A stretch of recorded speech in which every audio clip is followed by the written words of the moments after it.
We are up. Yep. Okay, we're just 1 minute late or something. Not even that, maybe. We're pretty much on time. Jimmy Doane Show, once again, our 4 o'clock YouTube show here with Jimmy Doane, myself, and Counselor Curtis, who is looking very lawyerly today. Hard to believe. Hard to believe, but yeah, it looks very, very nice, very spiffy. So an extra mile for you guys. That's right. Well, of course, you get some free advice in air quotes. That's right. If you need to call in or Skype us in or something like that. But normally we just babble on. Yeah, we just babble on, and so don't. We'll take up the time if you don't. Yeah, no, we're good at that. And there's actually not many. There's only going to be one ad. Yeah, exactly. One ad, so. And it'll go for about 20 or 30 minutes, but other than that, you'll enjoy it. So anyway, now the first thing on the list is the Ruskies. The Ruskies. The U.S. is investigating potential covert Russian plan to disrupt the November election. I'm shocked, mind you. Yeah, right. Well, what's interesting about this, I think is interesting, of course, is in the blame game that everybody goes to, the meme is it's always the Russians did it. We have to stir up the Russian card, the Russian hate card, or whatever you want to call it, whatever it is, if it's in Crimea or whatever. It's always the Russians. They've been a great villain for us for a long time. I mean, seriously, we had him as a great villain from 1947 until 89 or 90, and then they fell off the charts. And we couldn't have that, so we resurrected them. We gave them the old clear, and resurrected them as an enemy. So we can now once again blame them for other. So the latest thing is disrupting the elections. And so they come off and they say, U.S. intelligence and law enforcement agencies are investigating what they see as a broad, covert Russian operation in the United States to sow public distrust in the upcoming presidential election and in U.S. political institutions, intelligence, and congressional officials. And they all said this. So anyway, what do they get out of it? Who? The Russians? Don't know. Don't they imply that somewhere in there? No, yeah. I guess they're trying to disrupt. They don't. You know what they do not say? What? In this article, they do not say that Putin is rah-rahing for Trump. They leave that unsaid. But other that's the implication, though. Is that totally. He's throwing it for Trump. Okay. Yeah, exactly. He's that's why the WikiLeaks stuff has been released, and of course the Julian Assange has come out and said it wasn't from the Russians, and our people said yes it was, and he said but the so these guys really think that Putin would rather go up against Trump than Hillary? Yeah, he would rather he could have a cordial dalliance, but a relationship with Putin as opposed to Hillary, who's clueless on the even though she's been. Oh, so they're in cahoots, sort of. Trump and exactly. Okay. Yeah, exactly. They're in cahoots, and then the last thing that Putin wants is Hillary. Right. So tough Hillary. Huh? Tough hawk. Yeah, well, so anyway, I mean, and the way they do this is, of course, they said the DNC, WikiLeaks, that got Debbie Wasserman Schultz fired for a second or two from the DNC chairperson, and then she went on to, work for Hillary, which we all knew going in before the release we knew she was totally in the bag for Hillary. And, of course, she's running for her seat back in the House. And apparently she's going to get it. So, the tainted emails are apparently not going to. They just proved her creds for being, solidly Democratic, blinders on. No, we've talked about that. She's we know that she's part of the establishment. She's in there. That's right. So anyway, this effort to better understand Russia's covert influence operations is being coordinated by James R. Clapper. The director of national intelligence. Now, if you've ever seen him testify, he's a liar. I mean, he perjured himself in front of Congress, and they caught him, and yet now he is still director of national intelligence, which is people in high power. Maybe he's got the goods on everybody. Well, he did what they wanted him to do, what they needed him to do at the time. Yeah. Oh no, I mean, he's a good soldier. He's been freaking chief and president of every intelligence operation. Right. I mean, that guy knows where the bodies are. That's right. And he said apparently this is something of concern to the DNI, which is the Director of National Intelligence, who's Right. Clapper, said Charles Allen, a former longtime CIA officer who has been briefed on some of these issues. And he says it's being addressed. And I guess that's by top people. Top men. The top men in our government are addressing this.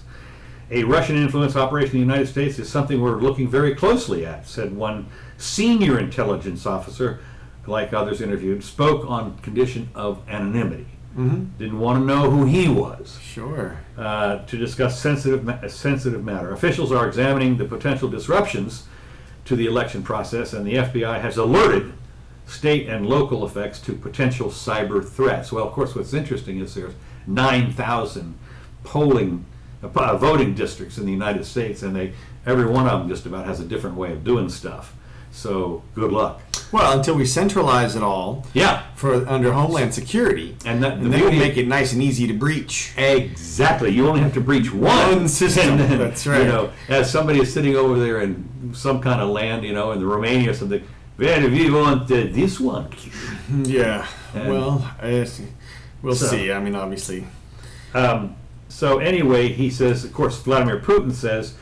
He had no idea who did this. I mean, he's denied everything, which makes sense. And of course, the question is, the theory, of course, is that how can you trust a Ruski? I mean, how can you trust a Russian? This guy's obviously lying. Not our people, not our intelligence people, who obviously have a very good reason for lying on this kind of stuff. Again, to blame the Russians. And they are the villain du jour, or du millennium, or whatever it is. You got to have them. Yeah. Well, again, I get back to what do they get out of it? And like you said, I guess their implication is that they're going to buddy up with Trump and get whatever they want from that. But they're going to have to draw some clearer lines at some point if they're going to try to. Again, the thing about it is a lot of the foreign policy, especially the military stuff, is on autopilot. Mm-hmm. I mean, the military-industrial people are in full reign. Yeah, so it doesn't matter who's in. Pretty much not. Right. Well, that's what I'm suggesting is that they haven't given Putin a motive other than just gathering information, which is a good enough motive. And so why would he bother? Who cares? Number one. I mean, you still gather intel on people. Well, our people, of course, tap into Merkel's phone, and exactly that's what I mean. So that's going on. Like, I mean, there's bugs in the cement, like that, like we were told the other day. Yeah, that's right. We were told.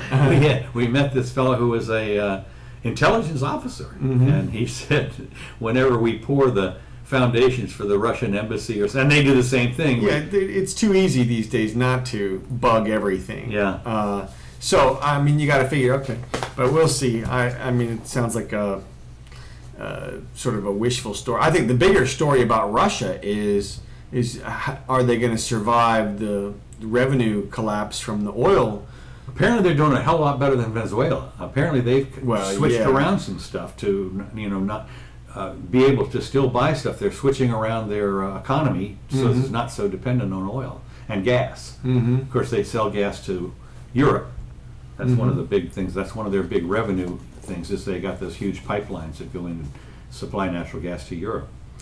Anyways, and of course, Senator Minority Leader Harry Reid, old of the black eye, I fell off my bike. Earth. Right, yeah, right. Ended a secure 30-minute phone briefing, and that's interesting. A secure briefing over the phone with Putin. Given by top intelligence official recently, and he was, quote, deeply shaken, unquote, according to an aide who was with Reid after he left the secure room at the FBI's Las Vegas office. So, he didn't use the server in his bathroom? No, I guess not. Or you could use, they took Hillary's, so I guess you couldn't use that one. The Russian government hack of the, and it's now just called the Russian hack of the Democratic National Committee, disclosed by the DNC in June, but not yet officially ascribed by the U.S. government to Russia. So the media and the offended people, are sitting there screaming that it's, the source is Russia, when we don't really know. When what is not being investigated is the content of this stuff. I mean, the fact is, well, not yet. Well, one of the reasons that Debbie had to step down was the comments, that she made on some of that stuff, and of course the emails are dribbling out one by one from Hillary. And like you said, though, the content is important, is key. From my perspective, if we're not seeing a lot of the content, then there's not much to see there. Right. Well, of course they did release, I think, they had a little dump on Friday afternoon of the Labor Day weekend. Mm-hmm. So this is when you typically dump all the crap that you don't want anybody to see.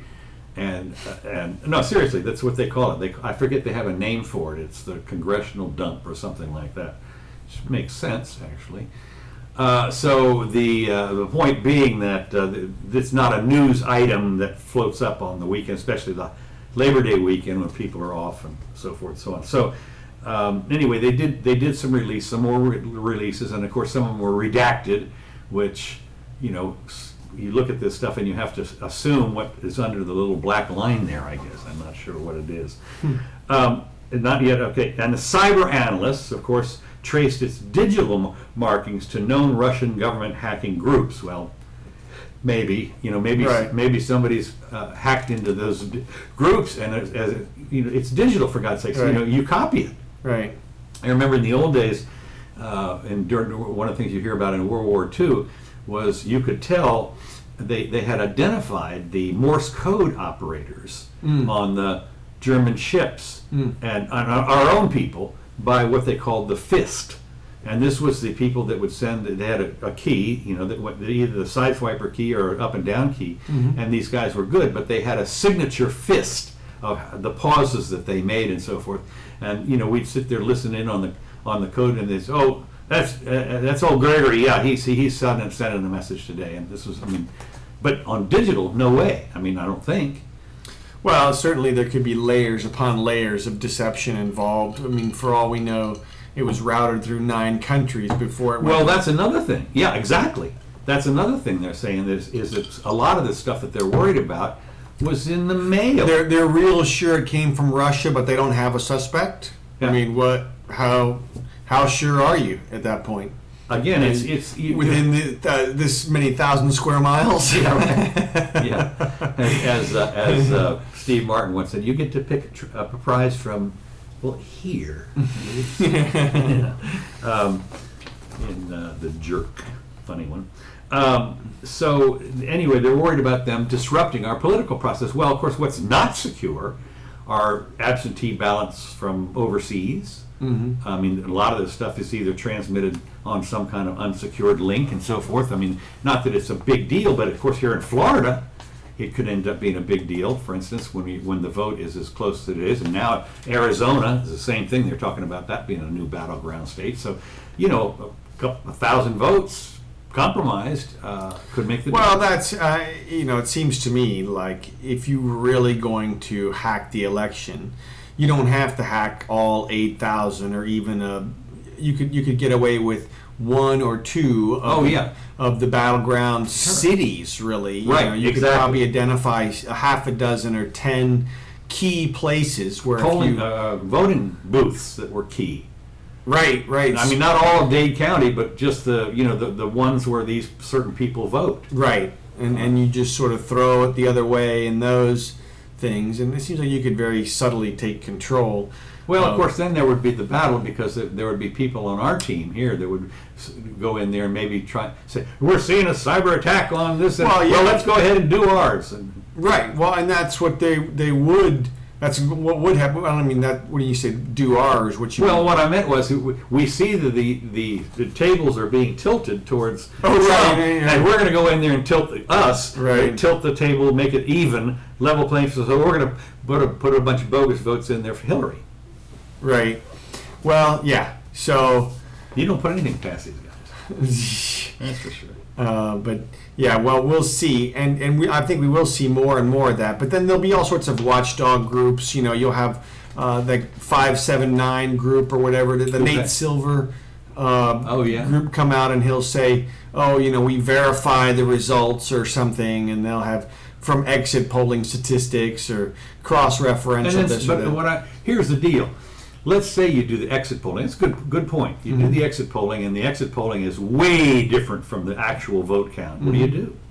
Well, what you do is you mark that up as one theoretically suspicious mark against that particular area, and if there were more, a bunch of ballots turned up missing or something like that, or a bunch of people complained they were shut out at a certain time. That's of course what happened down here in Florida, because we ran out of ballots. They did, but the other thing they did was in the butterfly ballot. Pat Buchanan's name was next to Nate, or I forget what it was, and they thought they were voting for Pat, and they were actually punching the hole for somebody else because they were next to each other. Yeah, and so there's all kinds of little things like that, but. Well, what I like is it says members of both parties are urging the president to take the Russians to task publicly. So what's he supposed to do? Shame on you? Yeah, exactly. The old finger shake. Exactly right. Urge Obama to publicly name Russia as responsible for the DNC hack and apparent meddling in the electoral process. I mean, but let's show me the proof. Was kind of what one would say. So anyway, this is going to take what somebody says, this is going to take a cross-domain response, diplomatic, political, and economic, that turns the screws on Putin and his cronies. So anyway, if somebody else says such actions would be an outrageous violation of international rules of behavior and cannot be tolerated, blah, blah, blah, blah, blah. I mean, this is of course, Putin has said, no way, Jose, we're not doing it. And he said that our officials are just using this as a distraction. Right. Well, or how about an excuse to line some crony pockets? Yeah. You go, oh, well, we can't, we're going to have to embargo Joe Biden's competitors' gas from getting into Ukraine. And so Joe Biden's son has to make a new contract. He's the only one that qualifies under the new strict rules for trading gas. And so therefore there you go. They're talking about sanctions. I don't know if it's on this, right, but they're talking about more Russian. And I'm saying that this is not exactly a friendly act. I mean, this is your trading program. Department of Homeland Security has offered state and local officials, for cyber tours. They've set up an attack group like the what they call the atomic reaction group. It's nuclear something, ST, I forget what it is, NEST or something. Okay. That when there's a nuclear attack, these guys hop into action, kind of like FEMA does, hop into action. So they have it now. They have a cyber group. I forget what they call them, but they hop into action if they sense any breach of our voting. So anyway, I have a lot of concerns, said this other fellow. And America, whoever that is, doesn't have his act together, who's authorized red team attacks on his voting system as identity to vulnerabilities. He says, we need a plan.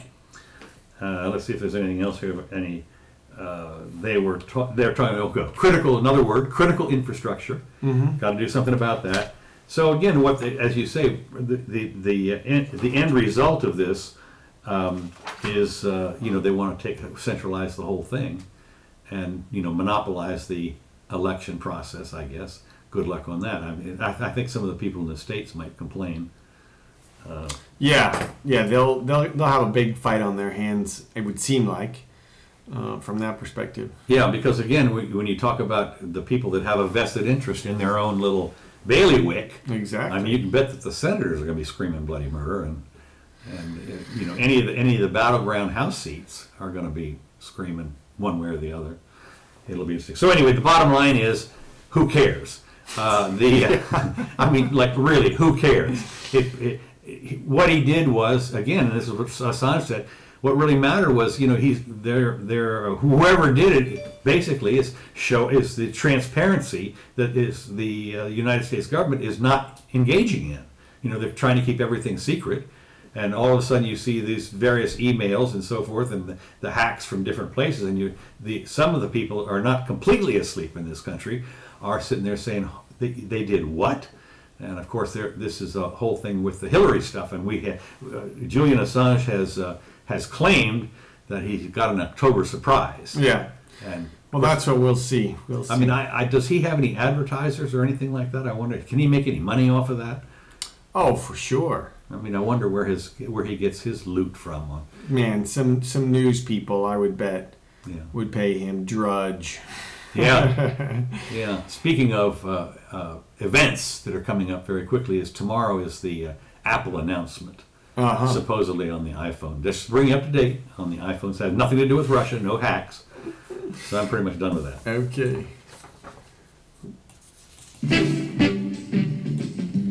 And I'm gonna try it on you. Oh, I'm got my mojo working. Yeah, I'm gonna try.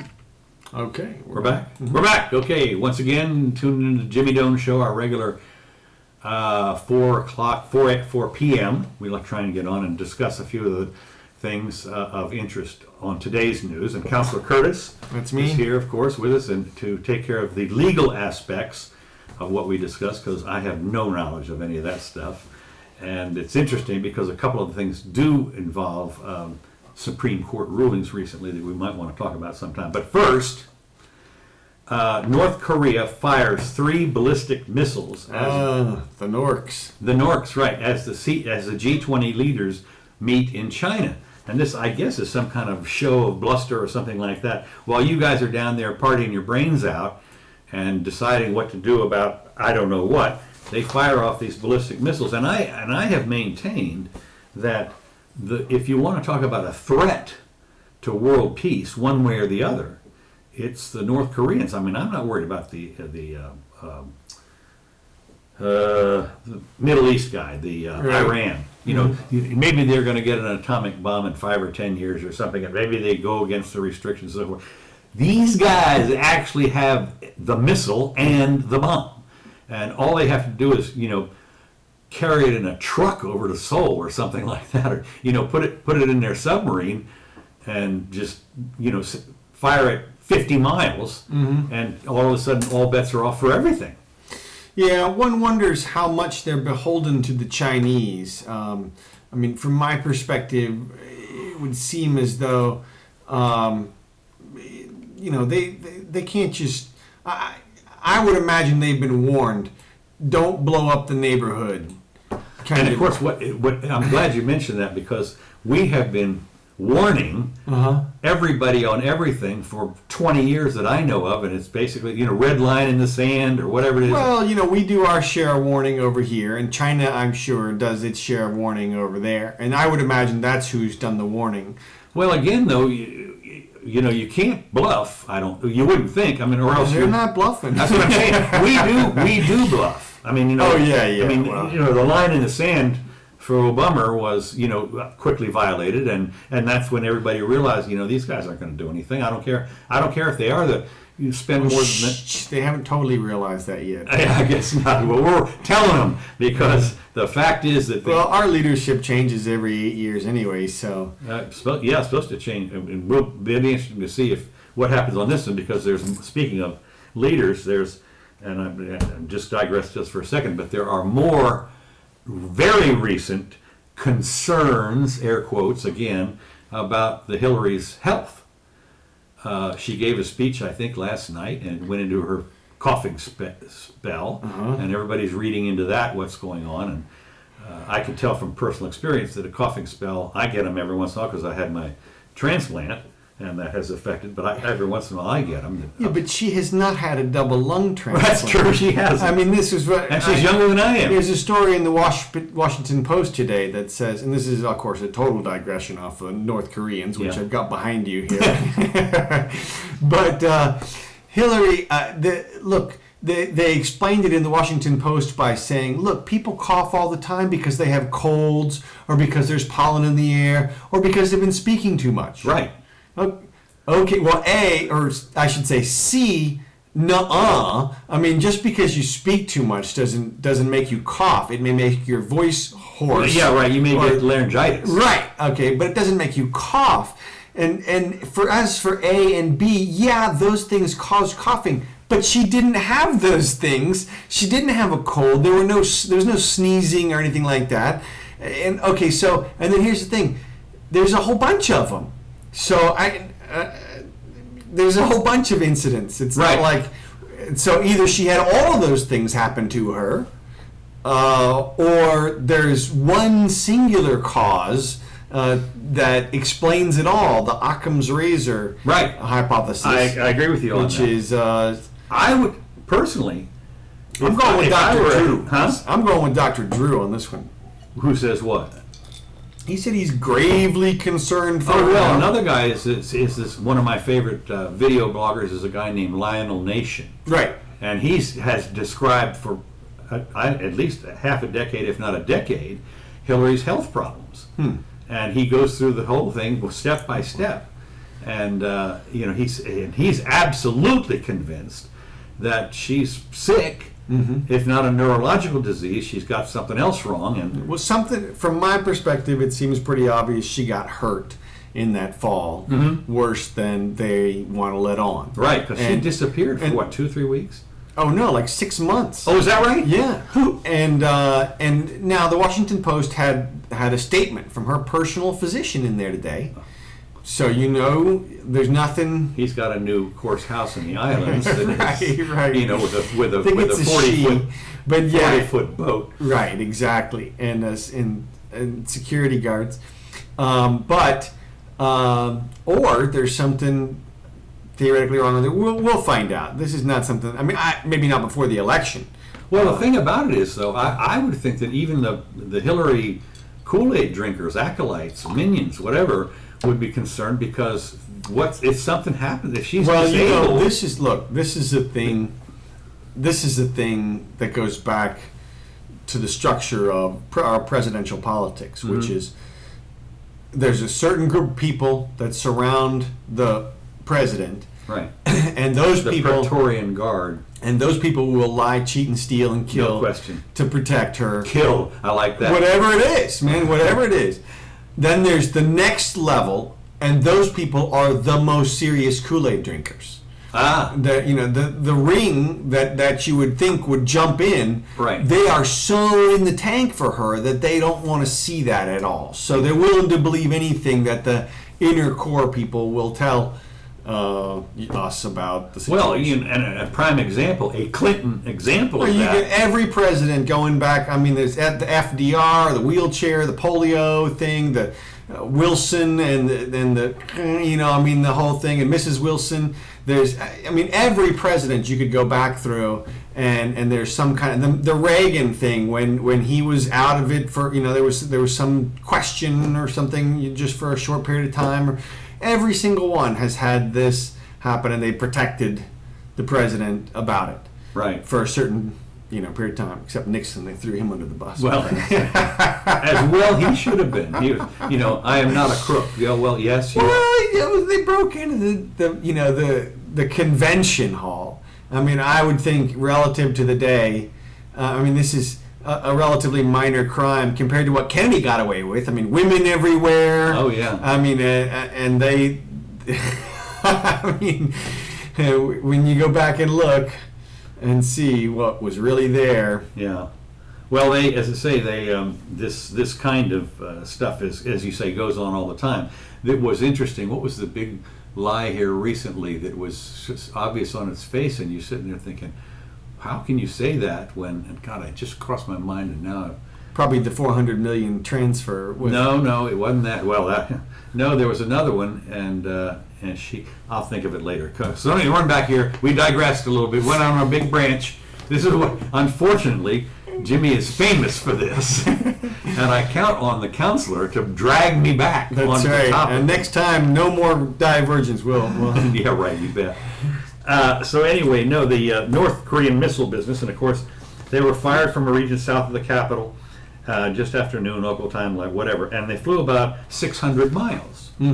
hitting Japan's air defense identification zone. So their radar was picking it up, and they knew exactly what had happened. We're still analyzing this, but the details. But this is a grave threat to our nation's security, and we express deep concern," said the Japanese Defense Ministry. And this is another thing that's kind of interesting. The missile launches were the latest in a series of launches by the Norks in violation of UN Security Council resolutions supported by China that ban all ballistic missile-related activities by the North. And so what? We'll see. Well, they banned it. I mean, it's banned. Okay, we just fired off 3. There's to your ban. I mean, and we'll see. We'll see. Maybe the Chinese will get sick of them and expand a little territory. Yeah, it ain't gonna happen. So anyway, how long has North Korea been separate from China? Ooh, forever? 1,000 years or something? Yeah, it's and you think about it. So China maybe considers it their territory. I think they're the biggest trading partner too. China, I think North Korea. Yeah. But the culture's obviously a tad different. Well, that's why I was asking how long they've been separate. Forever. Yeah. Well. Yeah, I mean, North and South have only been separated for 60 years. Right. Something. So anyway, they have a class for them and everything like that. The latest, let's just see here what it says. No, basically this is one of those little taunt-me things, I think. But it's still, as I had mentioned before, if you're worried about the Iranians getting an ICBM with an atomic warhead, they're 6,000 miles or 8,000 miles away from us. Mm-hmm. But of course, they're only a couple of hundred feet away from Israel. Mm-hmm. I mean, that's the big scare there. But I've always maintained that. I think Israel can pretty much defend itself. I think that they got to, they got to know, both sides got to know that this would be glass time, sand fused to glass all over. Yeah, well, I mean, if you were the Arabs, I would think what you would want to do is you'd want to just plant a whole bunch of nuclear bombs all around Israel. I mean, if you got one to go off in Tel Aviv and one to go off in the problem is they're probably not going to bomb Jerusalem because it's so mixed and so ancient and so everything. Well, tell you the truth, I don't think they would do anything like that. But again, what we're saying here is the quote danger, and the real danger to me is you got a certified nut job in North Korea, and they are very rapidly becoming capable of substantial deterrent type threat, if not an aggressive type threat. So when you talk about the Black Swan event or something like that, that could very well be it. It's a lot sooner time than I would worry about Iran. I guess we'll see. Yep. You got anything particular you want to talk about? I just had one little thing. Okay.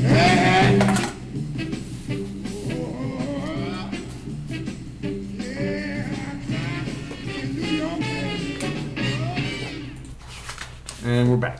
Okay. Jimmy Doane Show here with Counselor Curtis. Hi, that's me. And Jimmy Doane here, that's moi. And we're trying, this is our 4 o'clock show that usually lasts about an hour. We try and give her a couple of different subjects, and you can Skype in if you want to Curtis Elmore. Maybe we can put you on. Mm-hmm. But at any rate, put you right there. Yeah, you're right there.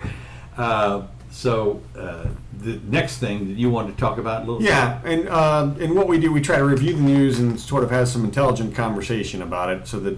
Intelligent? Well, I said try. Okay.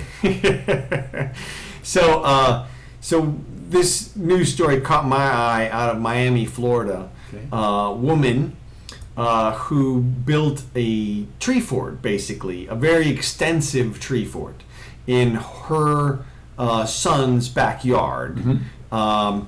And it's nice, elaborate tree fort that you can live in. Mm-hmm. And she has lived in it for the last 25 years. Whoa! Yeah. Does it have plumbing and electricity or anything? Yeah. Okay. She's got it all rigged up. Okay. and it's out, and there's a little oasis area with a little man-made pond, and it's beautiful. If you look online, it's really neat looking. So anyway, she's lived in this tree fort. Her son's passed away, and so she lives in the tree fort. And Who lives in the house? I don't know. That's Okay. a good question. Maybe she leases it out. Yeah, she might. And that might be part of the problem, because what happened is somebody complained, one of her neighbors complained that she was using the property improperly. And so the county has gotten involved, and they've now cited her with the improper building of this tree fort. That is, it wasn't built to code. We got to get inspectors and stuff in there and that kind of stuff, and of course probably have to tear it all down if you want to build it. And She built it 25 years ago. Right. Who knows what code? Do you get to go back and drag up the code? well, here's my thought: if it's survived for 25 years, it's probably pretty well built. How many hurricanes have run through my... Exactly. I mean, if it survived Andrew... Well, that was 92, I think, but close, But 25 years would be like 90 or 91. Yeah, it would be. So- She might have been there for Andrew. Yeah. So anyway, yeah. But the... She was there for Wilma anyway. yeah, I mean, seriously. And you got to think that a tree house in a tree, literally, I mean, that'd be the first thing to get blowed down. The one thing she would avoid, of course, is flooding. Right.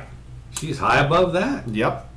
And you can see the pictures. She's 10 feet up or something. And Okay. it's a nice. It's a Now, they do require a lot of places anymore, you put your place on stilts. okay. Yeah. A lot of beachfront, a lot of flood prone, you were required by code, law, whatever it is, to put your Well, and domicile. I don't know where this is in Miami-Dade County. Well, you know it's in a flood zone. No, not necessarily. Or is there a mountain in Miami that I don't know about? No, but there's some places that don't really get swamped. I mean, there's some places that are 10 feet up and stuff. I mean, just a little bit. Okay. So, but I mean, 10 feet. Ooh, I don't know. You use that for a ski run. Put a little snow on it, and God, Well, a 10-foot drop here. Oh, if you're inland 10 miles and you're in Kendall or someplace, right. Okay, I can understand that. So, but my point is that they've assessed her now $7,000 in fines and fees for code violations. She's paid $3,000, but she says she can't afford the rest. I don't know if 7 is the rest or if 4 is the rest, but for whatever. The point is that the county minions are after her. Yeah. And they're going to protect her from her house because it's a safety violation, and the protection may include the destruction of the house. That just may have to happen because she needs to be protected. So that's They're just doing their job. Hey man, no, they are protecting her. They're not doing their job. They're working for her benefit. She doesn't know what kind of danger she's in. I see. I mean, Obviously. Obviously this thing could collapse at any moment. Maybe so. Yeah. Maybe so. Or catch fire. And what would she do that? So they need to save her from her property, even if they got to tear it down to do it. That's what it's. That's So what. how would you argue her case? Me? Yeah, as an attorney. Oh, she's screwed. Okay. She's Yeah, screwed. there's nothing she can do. I'd tell her to start a Kickstarter to try to raise that $4,000, But the fines are going to continue forever. well, that's a good question. I don't know. I mean, if they find her for unsafe living quarters and Right. she pays the fine, Right. it's still unsafe according to them. Right. Well, maybe she could do some upgrades or something like that. Have Well, she doesn't have any money to do that. That would have to be included in her Kickstarter Right, or right. GoFundMe or whatever it is. Right. Yeah, she would have to do So something. yeah, and I guess she's doing something because she made the news. So Right. she probably called some reporter. Well, that's another thing. Of course, if you get the you get the people, essentially mob, not a mob rule, but if you can have maybe she should make a video of the destruction of the people of the here's the inspector coming in and blah blah blah. They had a lot of pictures in the article. Okay. And it, like I said, it looked really nice. And Yeah. and the title was something like "Heartbroken Florida Grandmother Gonna Lose Home," or really tugging at the old string. Yeah. So, but I'm on her side. Okay, because, good. Man, well, that's the other thing. Yeah, to say if it, I have to take a look at that and see if it went viral on the interweb. All right. Oh yeah, and I'm gonna try it on you. Oh, Rugulator. One of these days I'll get those right. Okay. Okay, we're back. Jimmy Doane Show here. Jimmy Doane here. Counselor Curtis on the other side. Legal stuff. You can Skype into Curtis Elmore if you want to be. At least we can see you. I got one last thing here. I've been meaning to talk about this. I was going to do one of my morning rants on it, but it's 3 pages long article from something, and it's called the State Supreme Court has ruled that charter schools are unconstitutional. And actually, In what state? this is glasses. Seattle, Washington, Seattle. Okay. It's the it's the employees of Washington Commercial Painters retouched the interior of the Summit Sierra Charter School in Seattle here just last week. After a year of deliberation, the state Supreme Court ruled late Friday, this last Friday, that the schools are not unconstitutional. Well, it's a little bit of a problem because the school year started about 20 minutes later, or a day and a half, and of course there were tons of these kids that were ready to go, and so nobody has come up with what you're going to do. And of course what they're trying to do obviously is to go pump them over quickly into the government-run school system. And as I've said so many times before, realize that the charter schools are quasi-governmental schools. Right. They don't have all the regulations and union stuff and all basically all the restrictions that are in a government-run school. And one of the reasons is typically the charter schools don't take federal assistance, so they're not subject to some of the federal overriding rules. Okay. And they typically take a niche of either disadvantaged or somehow disabled, or maybe a particular underprivileged, poor, whatever it is, that kind of stuff, and try and do what they can. And they do get some public monies to do this, and it's not enough. I mean, it's nowhere near as much as the government state-run students get. Do you know how free they are to set their own curriculum? Pretty free. I mean, I don't think you have to do the STEM business or anything. I believe you can do like a dancing school or something. Okay. Art school, I think, and I could be wrong. Somebody, I can go look it up. And of course, it depends on the state to a large extent. There's Right. only a couple of major states that are really have quite a few charter schools, and most of the states don't really have any, even though they might have a way to do it. But in Florida here, we've got lots of charter schools. We're like number 1 or 2 in the number of charter schools in the state. So anyway, after nearly a year of deliberation. So as I say, the problem is obviously is that the kids are getting ready to go to school. Overturns the law the state Supreme Court has overturned the law that voters narrowly approved in 2012, allowing publicly funded but privately operated schools. So that's what the charter schools are, publicly funded but privately operated. 8 new charter schools are opening in Washington this fall, in addition to the one that opened in Seattle last year. They have 20 days to seek restitution from the court because of all of the schools that suddenly it's illegal for them to have students, and so they're going to obviously say, what are you going to do? And of course, maybe the judge will figure it out. The ruling, this lady judge said that they're not common unquote schools because they're governed by and appointed rather than elected boards. So Okay. the boards are appointed. They're privately, so there's some people that are therefore, quote, money that is dedicated to common schools as opposed to government-run schools is unconstitutionally diverted to charter schools. There was one of the justices on the things disagreed, saying that the state can constitutionally support charter schools through the general fund. Now, what that means is that, as is on our tax, there is a separate, when you add up your taxes, it's the library district, it's the fire district, it's the public schools, and they break that out, and then you pay the total things. But those funds are supposed to be dedicated to those particular actions, and that's what they had apparently done up there. And the judge said, that you can't do that because you're taking the money from that monies that are taxed for the government schools, and you're applying it to the quasi-government schools. Right. And but you can use the general fund money. Right, you could use the general fund money, that's right. Mm-hmm. Well, of course, you can bet that and of course what you should do at that point, of course, is to grab out of the school fund money, the money they were spending on the charter schools, and tell them, well, you didn't need this money anyway to the government-run schools. Well, they're not going to have any of that. So if they came out of the general fund, of course, then it would mean that you're paying twice or three times.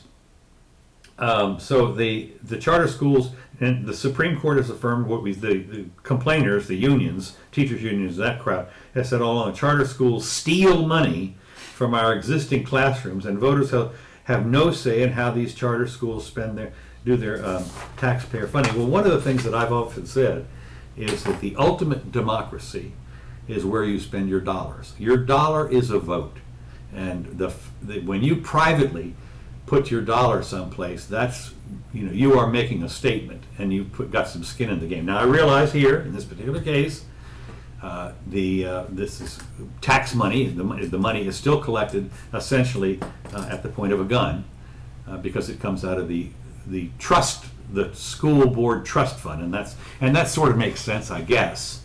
But of course, one of the things that, as I've always said, is that education is way too important to be left to government bureaucrats, mm-hmm. and they may be elected. I mean, we recently had a school board election here, and there's 7 people I think on the school board, and they're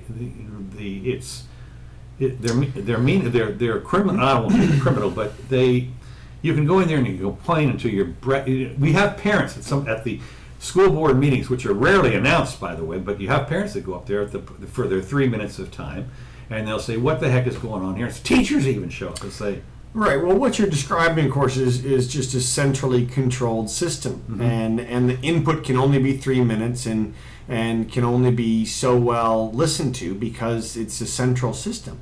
I think that the charter school system is some reaction to that. That is to say, they were creating schools which had greater independence because some needs weren't getting met in the private school. And of course, you and I think would agree we'd accelerate the process and just sell them all off, right? And let the market decide, right? And it would sort out pretty quickly, I can tell you that. Yeah. I mean, that would be one thing. And I would also, it's interesting because you realize some of the special interests that are in this, the school crossing guards, the bus drivers. Well, everybody who's getting paid would be afraid of the theoretical disruption of having the sell-off. And certainly everybody who wasn't pulling their weight and knew it would be fearful that they would be out of work pretty quickly. The other thing, of course, that is so endemic in school districts across the country, mm-hmm. is the pensions are underfunded. And so if if you just right away that you're not going to get your pension money, you have to keep working as long as you can. And if you've got tenure or something like that, you're basically got a job until you're 60 or something like that. Even though you may be totally inconsequential, but the worst teachers are the ones that are going to stay there the longest. Mm-hmm. Well, it's a feel-good system. I mean, it's designed to take care of people. It's sort of a charitable system. That is to say, we want these teachers to have a long, happy life with a large income because... Well, it's not that large. I will admit that they're pretty much underpaid. Well, and if that's the case, then somebody's getting the money. Right. Because the money is going into the system. No, the bureaucracy has just exploded. I mean, you've got non-essential people that are not in the teaching department that are all over the place. Well, I would think the numbers must bear that out. And as we've talked about, the amount of money that goes into the school system per student should be enough to pay the teachers a huge chunk of cash. I'm telling you. Outfit all the kids with iPads and everything like that. But I'm sure the people who disagree with us right now would be thinking, well, if you stopped funding the schools, that nobody would fund the schools. You're right. That they would There'd be no education. You're against education? That's right. You want a bunch of dumb people? Well, let me tell you something about the current graduate class. As we've talked about this. Well, yeah. Well, even so, their argument. I mean, to counter their argument, which is that less money would go to the students and teachers. That's what they would say. What I would respond is not an argument about how well they're doing, because I mean that's one way. But I would say, look, for all of you out there who think that not enough money would be spent, you all would certainly be willing to spend money enough. So, well, you would certainly get a huge rebate on your taxes. Well, And what they're worried about, of course, is the people that don't have kids in school, right, and are maybe just barely scraping by, that they're going to have to pony up now for school. Well, yeah. they'd get to keep their money and use it for other stuff.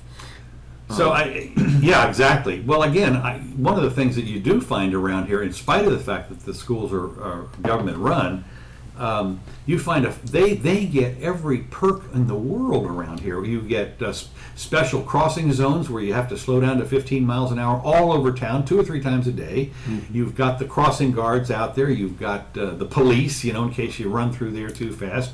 You've got in the what do you call those perks, though? I mean, these are expenses to the school. What I'm saying is this. Let me get to the next one, and that is you get a license tag that says I support the schools. You get bags in the grocery store and in the health club, for instance, donate pencils and notebooks and stuff like that. I mean, they get all kinds of help from the public. Right. Because everybody likes education. Exactly, and that's the whole point. And and those places are typically, they have their food drives and stuff like that. And the point being that there's an awful lot of stuff that goes around. I mean, it's the government-run schools are the ones that get the blinking yellow lights to slow down, and none of the others do. And and of course, one of the things I will say we have a lot of in this county are little, I won't call them home schools. They're dedicated pre-K schools. We've got probably a couple of hundred of them here and I don't know what their requirements are. I'm sure they're under some kind of inspection. But as you say, the most important thing is that everybody wants their kid to be educated, and of course traditionally, before the government got involved in all of this stuff, in so many things, dad and the nuclear family could go to work, have a car, house, kids, everything, and the mother could stay home and basically help with the education of the kids and that sort of thing. But now she has to go to work, which means that she's not available to do a lot of that stuff. The kids are latchkey kids or something like that, and that's a lot of that has to do with the welfare system and so forth, the welfare state. But again, this is one of those things that's hard to believe. What would happen if you sold off the school system? And of course, the same kind of thing, and we see what did happen is, I'm sure that prior to 1860, there were a fair number of people that couldn't imagine life without slaves. What are you going to do? I mean, without slaves, it's just not going to work. Well, you finally got away from that. There's some other stuff that impinged on it, but basically, you weren't allowed to keep people after that at any rate. I mean, it's not to say that they weren't abused for another 100 years. Well, yeah, it will take a paradigm shift back to get us back to free education. One of the discussions, of course, that would be interesting would be to sit down and give it to, let's say, the educators and say, look, this system is unsustainable. What would you do? And I bet you to a man or woman, they would say, it's sustainable. Yeah, and we just need more resources. We need more resources, right. Yeah. The idea that people would not want their kids to be educated is insane. And of course, one of the things that would happen right away would be competition. And you know what competition does? It raises the value and it lowers the price every time. Well, yeah, exactly. Well, and we've seen skyrocketing tuition costs. Because they can get away with it. The stuff comes from the government. Now, I'm telling you, what you would see is endowments, for instance. You would see a plethora of endowments. If you build this school, I'll put $2 million in, and help you build it, and put $2 million in an escrow account. Right. That will provide for some portion of scholarships or something like that, and you get to do the selection. Because the other objection that I can hear in my head from the left is, well, what about the poor kids? What about the poor families that can't afford to send their kids to school?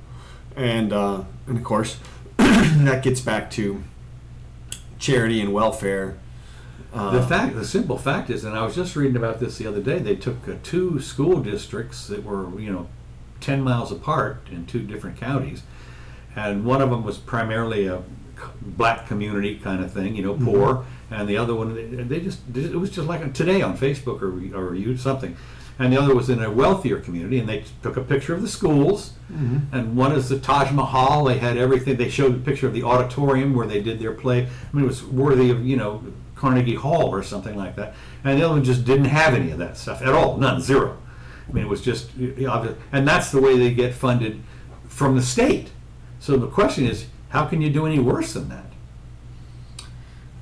Well, I don't see you could do any worse than that. I mean, they're not getting educated now. Well, yeah, but theoretically, the way you would do worse than that is there's no school for all these kids to go to, But okay, I would think that to the extent that people imagine that's a reality, they would be willing to donate some of their refunded tax money towards those efforts. And the free schools may not be the best. They may not be as good as I'm betting they would be. I'm I'm absolutely betting that they would fill the niche be filled. The kids would target themselves. You'd find a kid that was, just loved woodworking, for instance. So you'd certainly want to devote some time to that. The problem, of course, also has to do with the truancy laws, and that is, you have a mandatory 180 days in school, mandatory a lot of stuff like that. Well, all that stuff would go away. Yeah, you'd have to get that stuff to go away. Yeah, right? It would all be up to the individual principal, individual teachers, and the parents. Right. The parents would certainly be involved in this stuff. Well, sure, because they could be, because you wouldn't have to go to a school board. You just go to the school. Well, not only that, you can imagine like we get all these election flyers. You get the flyers from, we're starting up our Acorn School. This is, blah, blah, blah. And here's some of our CV. Here's some of the people that are going to be there. And then you get another flyer from the Peach School or whatever the hell it is. We're do mostly computer stuff. The other guy does mostly botany. We do dance. We do, with the stress on this stuff, nothing would. I don't know how. Nobody knows how it would pan out. But I can imagine you getting flyers in your mailbox saying, "Please come to my school." And as we figured out, for about half of what is being spent now per student, you can make money if you have about a school that holds around 100 to 200. You can make money. Well, one would think if people weren't being had to pay all the money in taxes. Right, but it's exactly. My point is that I did a little spreadsheet on this stuff and took into account, a lot of the transportation, the food, the capital costs, the maintenance, and everything like that. And I tried to, again, it might have been some errors in it, but basically, I'm pretty sure that the smaller schools, private schools that were like 100 or 200 people, you know who everybody was, for one thing, parents and students, and you could dig down pretty quickly. And of course, we were talking before about discipline. Kid creates a ruckus, you're out of here. Right. And that would be a big fear. The parents would be sitting there saying, "No way, Jose, you go back, you apologize, and you do your work." Right. Yeah.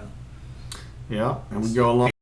Well, we may do a bigger one on school at some point. Yeah. You got anything else? I'm done. Okie doke. Thank you. It's been the Jimmy Doane Show. Don't forget we try and come on about 4 o'clock. There's Counselor Curtis. That's me. Yes, Counselor. He's all dressed today like the barrister that he is.